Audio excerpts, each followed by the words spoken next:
Then, one night, he said something that stopped me cold. "You know, Mike knew he was dying. He asked me if I would take care of you when he was gone. I promised him I would." I had absolutely no response. What do you even say to that?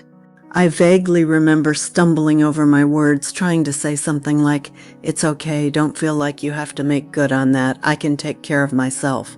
And then we just moved on, as if he hadn't just said something that completely rearranged my heart. Then one day, he suggested something practical. "This house is too big for you to manage on your own. What if I rented your basement? I could help you out, and we'd both have some companionship." I told him I'd need to think about it.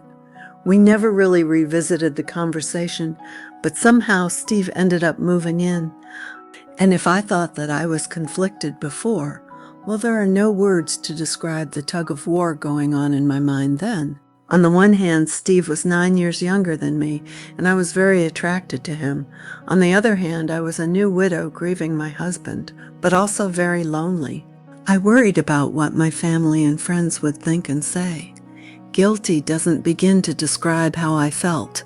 All I knew for certain was that we were two people who each had suffered enormous loss and needed one another right then.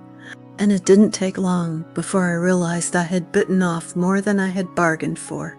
Although he went to work most days, it became increasingly obvious that Steve had a serious drinking problem. Bottles of wine I had been saving for special occasions, gone. My small liquor cabinet, nothing left but empty bottles.